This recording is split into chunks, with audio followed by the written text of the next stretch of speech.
জাতীয়, আন্তর্জাতিক এবং আশপাশের খবর নিয়ে এখন দর্শক দেখবেন এখন চারদিক। আপনার সঙ্গে আছি আমি আজহার লিমন। রাজধানীর দ্বিতীয় দিনে কুরবানির দ্বিতীয় দিনে লালবাগের পোস্তায় ক্রেতা বিক্রেতার আনাগোনা ছিল কম। চামড়া বিক্রিতে হতাশ মৌসুমি ব্যবসায়ীরা। দ্বিতীয় দিনে আড়তদাররা বেছে বেছে বড় গরুর চামড়া সংগ্রহ করেছেন, তবে সেগুলো প্রত্যাশা মতো দাম পাননি। মৌসুমি ব্যবসায়ীরা এ নিয়ে ক্ষুব্ধ প্রতিক্রিয়া জানিয়েছেন, আর লবণ ও শ্রমিকের মজুরি বাড়ার অজুহাত দিচ্ছেন আড়তদাররা। এদিকে প্রতিটি আড়তই চামড়া লবণ দিয়ে সংরক্ষণের জন্য প্রস্তুত রাখা হয়েছে। পরবর্তীতে টানারের চাহিদা মতো চামড়া বিক্রি করার কথা জানিয়েছেন তারা।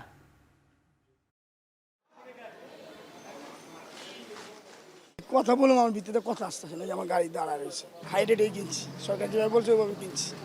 লেবার কস্টিং, এইটা কস্টিং, এই একটা মাল জিলাইতে লাগবে 50 টাকা যেতেছি। সকাল থেকে আমি খুঁজতেছি, লেবার পাই না, মালটা নামাও ভাই। 800 টাকা করে কিনেই পড়ছে, ঢাকায় না আমাদের মালের কোনো মূল্যই নেই। আগে যেখানে বিক্রি করছে ওখান থেকে দাম আরও কম পরিমাণে অবস্থা দেখা যেতেছে। একটা 7 লাখ টাকার গরুর চামড়া 800 টাকা মূল্য হইতেছে এখানে।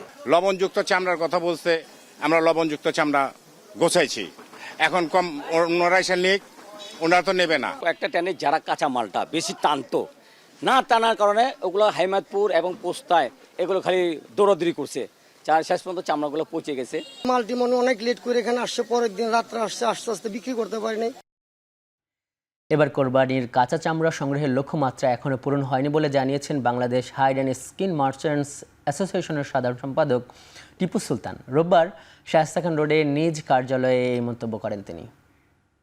একটু দাম বেশি হওয়ার সম্ভাবনা আছে, বেশি হয়। তো এখন আমরা মনে করতেছি যে পুরা আমাদের 30-35টা গুদামে হয়েছে। এটা আমার ধারণা যে 60-70 হাজার হওয়ার সম্ভাবনা আছে আজকে, অ্যাপ্রক্স মোরলেস। এদিকে বাণিজ্য উপদেষ্টা শেখ বশিরউদ্দিন বলেছেন, গেল বছরগুলোর তুলনায় এবার চামড়ার দাম বেশি। আধাপচা চামড়া কম দামে বিক্রি হওয়া নিয়ে অপপ্রচার চলছে। রোববার সন্ধ্যায় রাজধানীর পোস্তায় একথা বলেন তিনি। এই 700-800 টাকার চামড়াটাও বিগত বহু বছরের থেকে দাম বেশি, বাট এই কথাটা কিছু কিছু ক্ষেত্রে সত্য এবং অধিকাংশ ক্ষেত্রেই অসত্য। কোনো রকম সংরক্ষণ উপযোগী করেনও নেই, আদা পচিয়ে ফেলেছেন। এই চামড়া কে কিনে? তো এই চামড়া, এটা দিয়ে দেশে একটা অপপ্রচার চালানো এবং কিছু অসাধু ব্যবসায়ীর সাথে একত্রিত হয়ে চামড়ার বাজারকে আবার একটা ধস নামানোর একটা পরিকল্পনা ছাড়া কিছুই নয়। এদিকে চট্টগ্রামে দাম না পেয়ে নষ্ট হওয়ায় এবারও ফেলে দেওয়া হচ্ছে বিপুল পরিমাণ কাঁচা চামড়া। পাশাপাশি শ্রমিক সংকটে ব্যাহত হচ্ছে লবণ লাগানো সহ কাঁচা চামড়া সংরক্ষণের প্রাথমিক কার্যক্রম। এতে মারাত্মক লোকসানের মুখে পড়েছে মৌসুমি ব্যবসায়ী সহ দেশের বড় বড় আড়ত মালিকরা। চট্টগ্রামে ড্রামে ট্রাকে করে সড়কের পাশে ফেলে দেওয়া হয়েছে চামড়া সংগ্রহ করে সিটি কর্পোরেশনের কর্মীরা। পরে ফেলে দেওয়া হয় ময়লার ভাগাড়ে। নগরের বিভিন্ন এলাকা ঘুরে এমন দুরবস্থা চোখে পড়ে। খবর নিয়ে জানা যায়, প্রতি পিস গরুর চামড়া 7 থেকে 800 টাকায় কেনেন মৌসুমি ব্যবসায়ীরা। এরপর আড়তে নেওয়া হলে অর্ধেক দরেও চামড়া বিক্রি করতে পারেন না তারা। এমন অবস্থায় দীর্ঘ সময় থাকার ফলে নষ্ট হয়ে যায় চামড়া। ক্ষোভে রাস্তার পাশে বিপুল পরিমাণ চামড়া ফেলে দিয়ে যান মৌসুমি ব্যবসায়ীরা। আড়তদাররা বলছেন, চামড়ায় লবণ না দেয়ায় গুণগত মান হারায়। এতে কম দরে কিনলেও লোকসানে পড়তে হয় তাদের।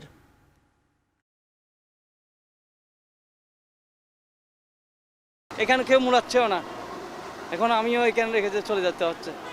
আমরা 2 ট্রাক করে পালাইছি, তো বিভিন্ন জায়গায় মানে আমাদের 15-20টা গাড়ি আছে। সরকারে যে দাম নির্ধারিত করে দিছে ওই দাম তো এখানে পাই নাই, কেউ জিজ্ঞাসা করে না চামড়াগুলি কত দিবে না দিবে। যারা কিনছে তারা কি লাভবান হতে পারে না, লস। যা কিনছে পুরাটাই লস হয়েছে। দেশের সীমান্ত এলাকা দিয়ে কোনোভাবে যেন কোরবানির পশুর চামড়া ভারতে পাচার না হয় সে বিষয়ে সীমান্তে সর্বোচ্চ সতর্ক অবস্থানে রয়েছে বিজিবি। দুপুরে সিলেটের ভোলাগঞ্জ সাদা পাথর এলাকায় সংবাদ সম্মেলন করে এই তথ্য জানায় বিজিবি 48 ব্যাটালিয়নের কমান্ডার সাইফুল ইসলাম। তিনি বলেন, দেশের চামড়া শিল্প রক্ষায় সীমান্ত দিয়ে চামড়া পাচার রোধে তৎপর রয়েছে বিজিবি। ছুটি বাতিল করে গতকাল বিকেল থেকে সীমান্তে নজরদারিও বাড়ানো হয়েছে। এরই অংশ হিসাবে ভোলাগঞ্জ সীমান্তবর্তী বিভিন্ন এলাকায় সতর্ক অবস্থান নেয় সীমান্তরক্ষী বাহিনী। চামড়া পাচার ও ভারত থেকে পুশিন ঠেকাতে বিজিবি কাজ করছে বলেও জানায় তারা।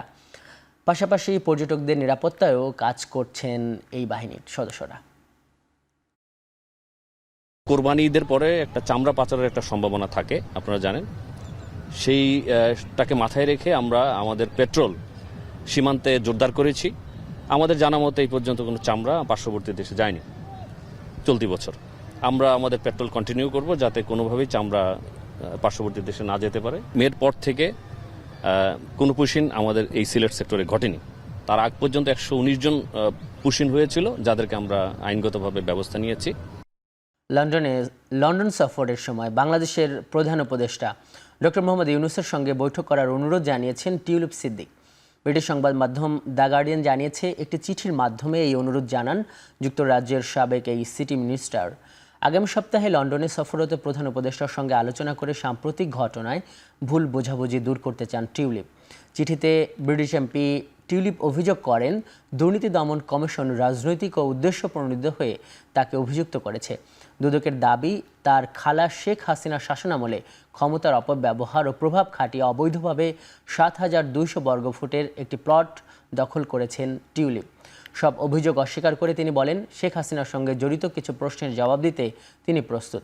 এদিকে প্রধান উপদেষ্টার প্রেস সচিব শফিকুল আলম বলেছেন, যুক্তরাজ্যের সাবেক সিটি মিনিস্টার টিউলিপ সিদ্দিকের কোনো চিঠি পাননি তারা।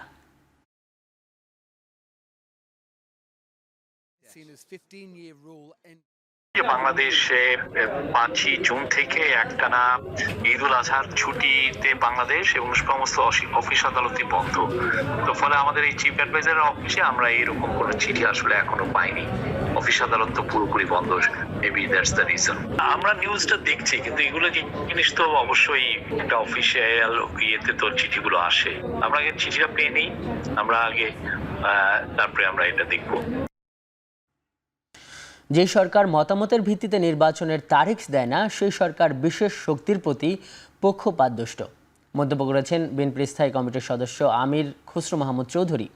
তিনি বলেন, এই সরকারের অধীনে নিরপেক্ষ নির্বাচন হয় কিনা তা নিয়ে সংশয় রয়েছে। রোববার দুপুরে চট্টগ্রামে নিজ বাসায় দলীয় নেতাকর্মীদের সঙ্গে মতবিনিময়কালে এই মন্তব্য করেন তিনি। এ সময় এই সরকার একটি বিশেষ পক্ষের কথা মাথায় রেখে নির্বাচনের দিনক্ষণ ঘোষণা করেছে বলেও মন্তব্য করেন বিএনপি নেতা। বলেন, বেশিরভাগ রাজনৈতিক দল ডিসেম্বরে নির্বাচনের মতামত দিলেও পক্ষপাতদুষ্ট হয়ে নির্বাচন এপ্রিলে নেয়ার পায়তারা করা হচ্ছে। এমন আচরণ গণতান্ত্রিক পরিবেশের জন্য গভীর সংকট তৈরি করবে, যা বেশিরভাগ বড় দলই মেনে নেবে না বলেও জানান তিনি।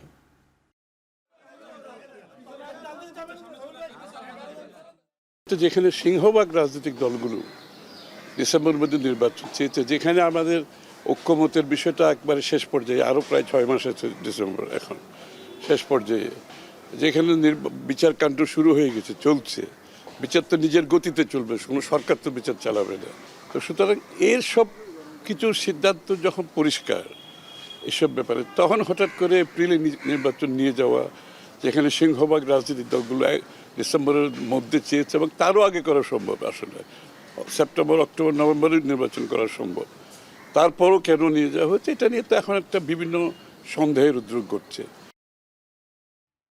এদিকে এপ্রিলে নির্বাচনের সিদ্ধান্তে বেশিরভাগ দলের সমর্থন নেই, তাই ডিসেম্বরে নির্বাচন আয়োজনের আহ্বান জানান বিএনপির সিনিয়র যুগ্ম মহাসচিব রুহুল কবির রিজভী। দুপুরে নয়াপল্টনে বিএনপির কেন্দ্রীয় কার্যালয়ের সামনে বাংলাদেশ জাতীয়তাবাদী রিকশা, ভ্যান ও অটো চালক দলের উদ্যোগে আয়োজিত অনুষ্ঠানে এই কথা বলেন তিনি। রিজভী বলেন, এপ্রিলে দেশের সবচেয়ে গরম অনুভূত হয়। এই মাস জুড়ে রয়েছে গুরুত্বপূর্ণ পাবলিক পরীক্ষা, যার মধ্যে রয়েছে এইচএসসি ও অন্যান্য ভর্তি সংক্রান্ত কার্যক্রম। এপ্রিল মাসে নির্বাচন আয়োজনের প্রস্তাব কেবল মাত্র 2টি দলের পক্ষ থেকে এসেছে। এটি দেশের সকল রাজনৈতিক দলের সম্মিলিত মত নয়।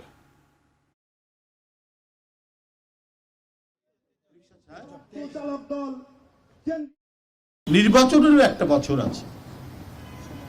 এ ধরুন অক্টোবর, নভেম্বর থেকে বড়জোর ফেব্রুয়ারি পর্যন্ত একটা নির্বাচনের মাস। আন্দোলনের সময় হয়, নির্বাচন এই সময় হয়। তাহলে এত কিছু জানার পরেও আমাদের যেটা মনে হচ্ছে, মাত্র 2-1টি দল এটাকে সমর্থন করছে। আপনি কি তাদের স্বার্থে অথবা কোনো গোষ্ঠীর স্বার্থে অথবা তাদের কোটার মধ্যে পড়ে গেলেন কিনা? চলতি বছরের নভেম্বর কিংবা ডিসেম্বর মাসে জাতীয় নির্বাচন অনুষ্ঠিত হলে জনগণ সঠিকভাবে ভোটাধিকার প্রয়োগ করতে পারবে বলে মন্তব্য করেন বিএনপির স্থায়ী কমিটির সদস্য doctor AZ M Zahid Hossain. রোববার দুপুরে দিনাজপুরে দলীয় নেতাকর্মী ও জনগণের সঙ্গে মত বিনিময় সভা শেষে এ কথা বলেন তিনি। সব সময় এদেশের মানুষ নভেম্বর, ডিসেম্বর, জানুয়ারি এই সময় ইলেকশন অভ্যস্ত। এই সময় স্কুল কলেজের পড়াশোনার চাপ কম থাকে এবং আবহাওয়াটা ভালো থাকে, নির্বাচনের জন্য উপযোগী থাকে। দেশের মানুষ, দেশের আবহাওয়া, দেশের সর্বাধিক সংখ্যক রাজনৈতিক দল কি চিন্তা ভাবনা করে সেটির সাথে সামঞ্জস্য রাখা বুদ্ধিমানের কাজ ছিল। পবিত্র ঈদুল আজহা উপলক্ষে বিএনপির প্রতিষ্ঠাতা জিয়াউর রহমানের সমাধিতে শ্রদ্ধা নিবেদন করেছে জিয়াউর রহমান ফাউন্ডেশন।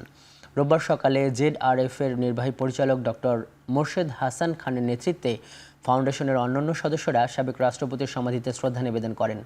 এ সময় জিয়াউর রহমানের আদর্শ ধারণ করে দেশকে এগিয়ে নেওয়ার প্রত্যয় জানান তারা। এ সময় ডক্টর মোর্শেদ হাসান খান বলেন, অরাজনৈতিক সংগঠন হিসেবে জিয়াউর রহমান ফাউন্ডেশন যে কোনো প্রাকৃতিক দুর্যোগ সহ দলমত নির্বিশেষে জনগণের কল্যাণেই কাজ করে যাচ্ছে। ফাউন্ডেশনের পক্ষ থেকে শ্রদ্ধা নিবেদন শেষে শহীদ রাষ্ট্রপতির রুহের আত্মার মাগফিরাত কামনা করে বিশেষ দোয়া ও মোনাজাত অনুষ্ঠিত হয়।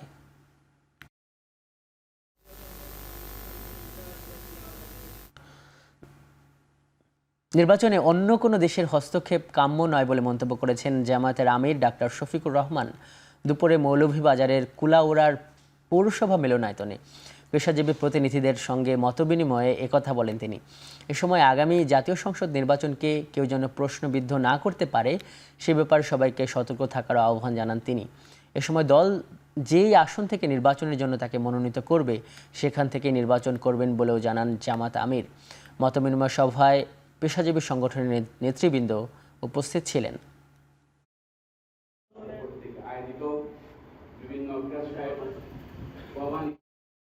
আমি নির্বাচন করব সারা বাংলাদেশ ইনশাআল্লাহ 300 আসনে।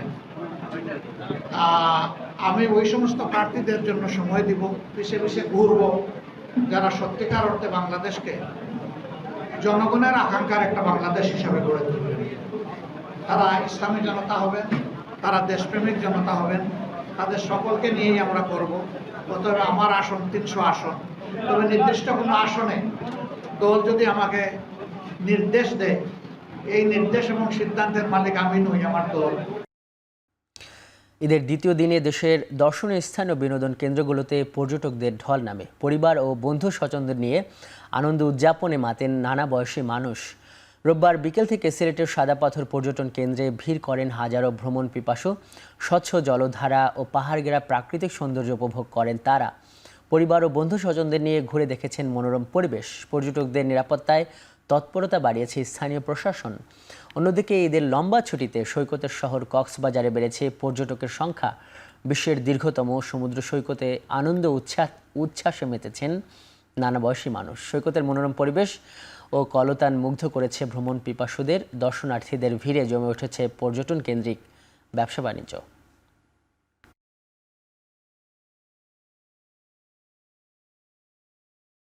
এদিকে ঈদুল আজহায় প্রেক্ষাগৃহে ভিড় বেড়েছে দর্শনার্থীদের। বসুন্ধরা স্টার সিনেপ্লেক্সে আগামী 3 দিন তাণ্ডব সিনেমার কোনো টিকিট নেই। এবার ঈদে প্রায় 130টি সিনেমা হলে মুক্তি পেয়েছে তাণ্ডব। শাকিব খানের সাথে জুটি বেঁধেছেন ছোট পর্দার জনপ্রিয় অভিনেত্রী সাবিলা নূর। এদিকে প্রশংসায় ভাসছে আফরান নিশু ও সিয়াম আহমেদের ক্যামিও। অভিনেত্রীদের মধ্যে জয়া আহসানকে দেখা যাচ্ছে তাণ্ডব ও উৎসব সিনেমায়। এছাড়া টগর দিয়ে বড় পর্দায় অভিষেক হয়েছে নির্মাতা অলোক হাসানের।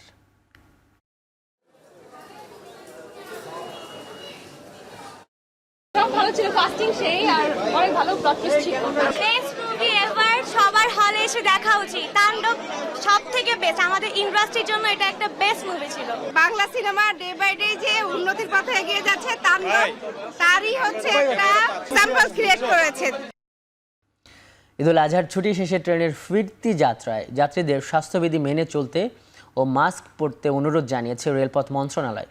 রোববার মন্ত্রণালয়ের এক সংবাদ বিজ্ঞপ্তিতে এ তথ্য জানানো হয়। এতে বলা হয়, সম্প্রতি কোভিড সংক্রমণ হারের ঊর্ধ্বগতি বিবেচনা করে জনসমাগমপূর্ণ এলাকায় সকলকে মাস্ক পরার জন্য অনুরোধ জানিয়েছে স্বাস্থ্য ও পরিবার কল্যাণ মন্ত্রণালয়। বিশেষত বয়স্ক ও অসুস্থ ব্যক্তিদের জনসমাগমপূর্ণ স্থান এড়িয়ে চলার পরামর্শ দেওয়া হয়েছে। এর পরিপ্রেক্ষিতে ঈদ পরবর্তী ট্রেন যাত্রায় সকল যাত্রীকে স্বাস্থ্যবিধি মেনে চলা ও মাস্ক পরার জন্য রেলপথ মন্ত্রণালয়ের পক্ষ থেকে অনুরোধ করা হয়। এ থেকে সংক্রমণ ঠেকাতে চট্টগ্রামের শাহ আমানত বিমানবন্দরে সতর্কতা জারি করা হয়েছে।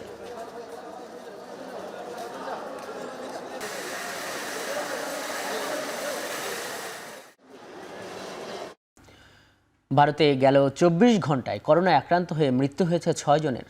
এ নিয়ে দেশটিতে প্রাণহানির সংখ্যা বেড়ে দাঁড়ালো ৬৫ জনে। ৬,০০০-এর বেশি মানুষ আক্রান্ত হয়েছে কোভিড-19-এ। জ্বর, সর্দি ও শ্বাসকষ্ট নিয়ে হাসপাতালে আসছেন রোগীরা। ভারতের স্বাস্থ্য মন্ত্রণালয়ের তথ্য বলছে ২২ মে থেকে শুরু হয়েছে কোভিডের নতুন সংক্রমণ। এ সময় আক্রান্তের সংখ্যা বেড়েছে ৫,৫০০। আক্রান্তের সংখ্যা বাড়তে থাকলেও কোভিড টিকার সবকটি ডোজ নেওয়া ব্যক্তিরা ভাইরাসটি থেকে সুরক্ষিত বলে দাবি বিশেষজ্ঞদের। ভারত ছাড়াও দক্ষিণ এশিয়ার দেশগুলোতে দেখা দিয়েছে করোনা আক্রান্ত রোগীর সংখ্যা। করোনায় থাইল্যান্ডে প্রাণ হারিয়েছেন কমপক্ষে ৭০ জন। চাঁদপুরে যাত্রীবাহী বাস ও সিএনজি অটোরিকশার সংঘর্ষে ২ জন নিহত হয়েছেন, আহত হয়েছেন ৬ জন। পুলিশ জানায়, রোববার দুপুরে মতলব দক্ষিণ উপজেলা থেকে ৬ জন যাত্রী নিয়ে শহরের দিকে যাচ্ছিল সিএনজি চালিত একটি অটোরিকশা। উপজেলার বর্দি আড়ং এলাকায় পৌঁছালে বিপরীত দিক থেকে আসা ঢাকাগামী একটি যাত্রীবাহী বাস সিএনজিকে চাপা দেয়। এতে সিএনজি অটোরিকশাটি দুমড়ে মুচড়ে গিয়ে গুরুতর আহত হন যাত্রীরা। দ্রুত তাদের উদ্ধার করে উপজেলা স্বাস্থ্য কেন্দ্রে নেওয়া হলে ২ জনকে মৃত ঘোষণা করেন চিকিৎসক। আহত ৬ জনের মধ্যে ৪ জনকে পাঠানো হয় সদর হাসপাতালে।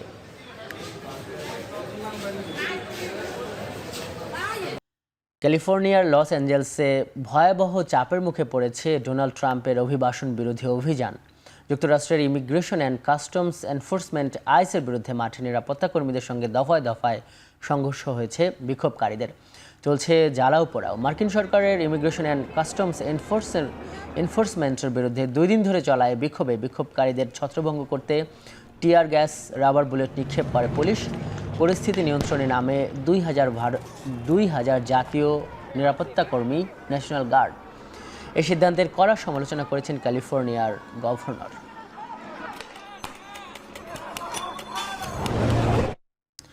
ধনকুবের ইলন মাস্কের সঙ্গে সব সম্পর্ক শেষ হয়ে গেছে বলে মন্তব্য করেছেন মার্কিন প্রেসিডেন্ট ডোনাল্ড ট্রাম্প।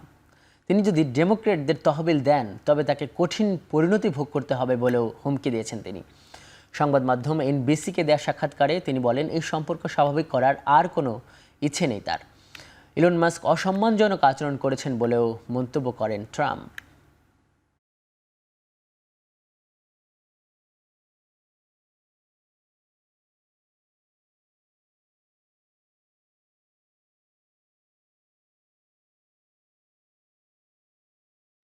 সোমবার যুক্তরাজ্যের লন্ডনে বাণিজ্য নিয়ে আলোচনায় বসবে যুক্তরাষ্ট্র ও চীনের প্রতিনিধিরা। বিশ্বের 2 বৃহত্তম অর্থনীতির দেশের বাণিজ্য বিরোধ সমাধানের লক্ষ্যে এই বৈঠক অনুষ্ঠিত হতে চলেছে। সামাজিক যোগাযোগ মাধ্যম ট্রুথ সোশ্যালের এক পোস্টে বৈঠকের বিষয়টি জানিয়েছে মার্কিন প্রেসিডেন্ট ডোনাল্ড ট্রাম্প। যুক্তরাষ্ট্রের প্রতিনিধিত্ব করবেন মার্কিন অর্থমন্ত্রী স্কট বেসেন্ট, বাণিজ্যমন্ত্রী হাওয়ার্ড লুচনিক ও বাণিজ্য প্রতিনিধি জেমসিন গ্রেয়ার। জবাবে চীনা পররাষ্ট্র মন্ত্রণালয় জানিয়েছে, ব্রিটিশ সরকারের আমন্ত্রণে ৮ থেকে ১৩ জন পর্যন্ত যুক্তরাজ্য সফর করবে চীনের উপপ্রধানমন্ত্রী হে লিফেং। গাজায় ঈদের দ্বিতীয় দিনে একই পরিবারের ১৬ জন সহ ৭০ ফিলিস্তিনিকে হত্যা করেছে ইসরায়েলি সেনারা। সোমবার সকাল থেকে এই পর্যন্ত নিহত হয়েছেন ৩১ জন। সেই সঙ্গে হামাসের গোপন সুড়ঙ্গগুলোতে তন্ন করে খুঁজছে ফিলিস্তিনপন্থী যোদ্ধাদের। এই পরিস্থিতিতে একদিন বন্ধ থাকার পর রোববার সকাল থেকে গাজা হিউম্যানিটেরিয়ান ফাউন্ডেশন তাদের ত্রাণ কার্যক্রম পুনরায় চালুর ঘোষণা দিলেও ঘণ্টাখানেক পরে এই সিদ্ধান্ত থেকে সরে আসে সংস্থাটি। হামাস হামলার অভিযোগ এনে তাদের এই সিদ্ধান্ত। সহায়তা নিতে আসা ফিলিস্তিনিদের ওপর ইসরায়েলি হামলার জেরে শুক্রবার ত্রাণ কেন্দ্রগুলো সাময়িক সময়ের জন্য বন্ধের ঘোষণা দেয় সংস্থাটি। এদিকে মিশরে এরই মধ্যে নোঙর করেছে মানবাধিকার সংস্থা ফ্রিডম ফ্লোটিলার সহায়তা বোঝাই জাহাজ। So we are now in the middle of the Mediterranean. Yes, on our boat. It is Sergio. ইউক্রেনের সামরিক ঘাঁটি লক্ষ্য করে ক্লাস্টার বোমা চালিয়েছে রাশিয়া। এ সময় একটি রুশ যুদ্ধবিমান ভূপাতিত করার দাবি করেছে ইউক্রেন। শনিবার খার্কিভে রাশিয়ার ড্রোন হামলায় প্রাণহানি বেড়ে দাঁড়িয়েছে 4 জনে। এই হামলার রেশ কাটতে না কাটতে ইউক্রেনের ড্রোন তৈরির কারখানা, অস্ত্র ও সামরিক সরঞ্জাম সহ গোলাবারুদ ডিপোতে হামলা চালায় মস্কো। এদিকে কিয়েভের বিরুদ্ধে বন্দি বিনিময় প্রক্রিয়া স্থগিতের অভিযোগ তুলেছে মস্কো, যদিও সব অভিযোগ অস্বীকার করেছে ইউক্রেন। জেলেনস্কির দাবি, ইউক্রেনকে ধ্বংসের পরিকল্পনায় নেমেছে রাশিয়া। Не казав, це російські удари не у відповідь, а на знищення, цілковитого знищення життя. Вони хочуть цього. І в নির্বাচনী প্রচারণায় গিয়ে গুলিবিদ্ধ হয়েছেন কম্বোডিয়ার প্রেসিডেন্ট পদপ্রার্থী মিগুয়েল উরিবে টার্বে। ঘটনাস্থল থেকে 15 বছর বয়সী এক সন্দেহভাজনকে আটক করেছে স্থানীয় পুলিশ। শনিবার রাজধানীর বোগোটায় একটি সমাবেশে বক্তৃতার সময় বিরোধী দলীয় নেতাকে লক্ষ্য করে 3টি গুলি করা হয়, যার মধ্যে একটি তার পায়ে এবং 2টি গুলি তার মাথায় লাগে। তার অবস্থা এখন আশঙ্কাজনক। গুলির ঘটনার পর সমবেত লোকজন দিকবিদিক পালাতে শুরু করে। এই ঘটনাকে কম্বোডিয়ার গণতন্ত্রের জন্য সরাসরি হুমকি বলে নিন্দা জানিয়েছে যুক্তরাষ্ট্র। আসন্ন নির্বাচনে প্রেসিডেন্ট পদে নিজের প্রার্থিতা ঘোষণা করেন 39 বছর বয়সী মিগুয়েল উরিবে।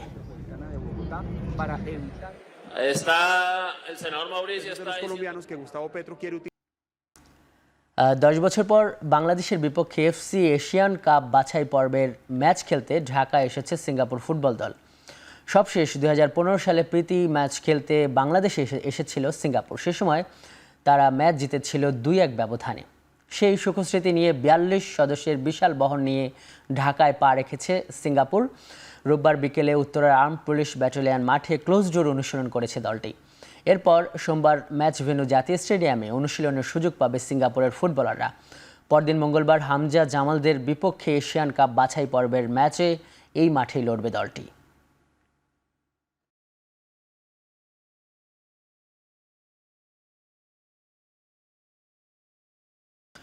বহুল প্রতীক্ষিত বাংলাদেশ সিঙ্গাপুরের ম্যাচে নিরাপত্তা ব্যবস্থা জোরদারের পরিকল্পনা নিয়েছে বাফুফে, যে কারণে ভুটানের ম্যাচের থেকে প্রায় 200-এর বেশি নিরাপত্তা কর্মী নিয়োগ দেবে সংস্থাটি। এক ইস্যুতে ম্যাচ শুরুর 2 ঘন্টা আগে বন্ধ হয়ে যাবে স্টেডিয়ামের গেট। র্যাব, পুলিশ আর আনসার, বিডিবি আর আমাদের পার্সোনাল সিকিউরিটি আর ভলান্টিয়ার থাকছে। আমাদের গেট ওপেন হবে 3টায়, ক্লোজিং টাইম 5টায় করছে।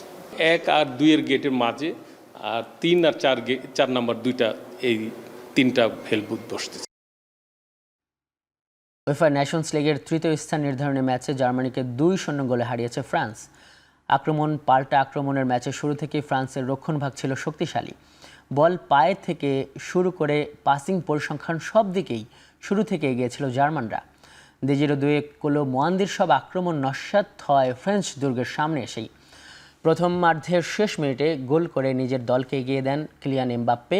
দ্বিতীয়ার্ধের শুরুর দিকেই ফ্রেঞ্চ রক্ষণভেদ গোলে সমতাসূচক গোল করেছিলেন ঠিকই, সেটি বাতিল হয়ে যায় ভিডিও ভিআরের নির্দেশে। ম্যাচ শেষ হওয়ার 6 মিনিট আগে জার্মান ডিফেন্ডারদের ভুলে এমবাপ্পের বাড়ানো পাসে ব্যবধান দ্বিগুণ করেন মিকায়েল ওয়ালিস। শেষে আরও গোল না হলে এই ব্যবধানেই তৃতীয় স্থান নিশ্চিত হয় ফ্রান্সের।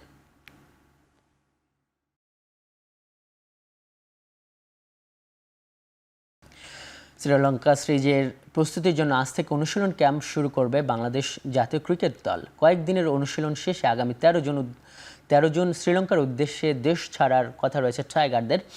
পূর্ণাঙ্গ সিরিজের শ্রীলঙ্কা সফরে 2টি টেস্ট, 3টি ওয়ানডে ও 3টি টি-20 খেলবে বাংলাদেশ। এর মধ্যে নিয়মিত অধিনায়ক নাজমুল হোসেন শান্তর নেতৃত্বে 15 সদস্যের স্কোয়াডও ঘোষণা করেছে বিসিবি। অনুশীলন ক্যাম্পের প্রথম দিন থেকেই ক্রিকেটারদের প্রস্তুতিতে উপস্থিত থাকবে জাতীয় দলের পুরো কোচিং স্টাফ।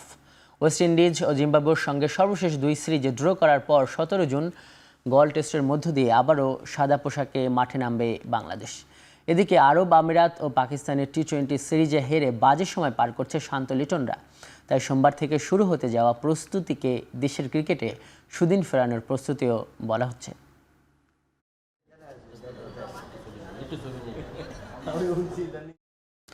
রয়্যাল চ্যালেঞ্জার্স বেঙ্গালুরুর আইপিএল শিরোপা জয়ের উদযাপন ঘিরে 11 জনের প্রাণহানির ঘটনায় বিরাট কোহলির নামে থানায় অভিযোগ দায়ের করেছেন এক ব্যক্তি। অভিযোগে কোহলিকে আইপিএলের মাধ্যমে জুয়া প্রচার করে ভিড় উস্কে দেওয়ার দায় দেওয়া হয়েছে। দেশটির গণমাধ্যম বলছে যে কোহলির বিরুদ্ধে অভিযোগ দিয়েছে সমাজকর্মী HM ভেঙ্কটেশ। বেঙ্গালুরু পুলিশ জানিয়েছে অভিযোগের পরিপ্রেক্ষিতে কেন কোনো এফআইআর নথিভুক্ত করা হয়নি। তবে প্রাণহানির ঘটনা এরই মধ্যে যে মামলা হয়েছে সেটির চলমান তদন্তে অভিযোগটি খতিয়ে দেখা হবে। 3 জন পাঞ্জাবকে হারিয়ে প্রথমবারের মতো IPL-এ চ্যাম্পিয়ন হয় RCB।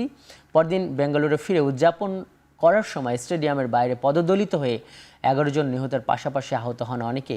এই ঘটনায় জড়িত সন্দেহে RCB টিম ম্যানেজমেন্টের 4 জনকে আটক করেছে বেঙ্গালুরু পুলিশ।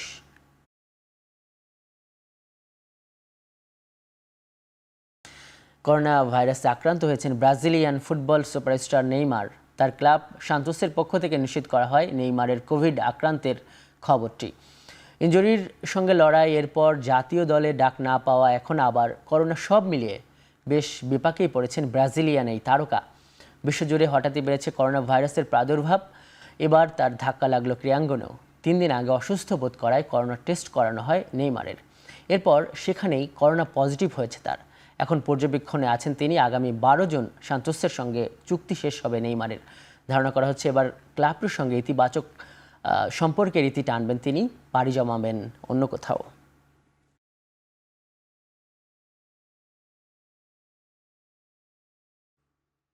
এই ছিল এখন চারদিকে। এখন টেলিভিশন ওয়েবসাইটে দেখতে ভিজিট করুন www.ekhon.tv, ফেসবুকে দেখুন facebook.com/tv.ekhon এবং ইউটিউবে দেখতে ভিজিট করুন youtube.com/c/ekhon tv।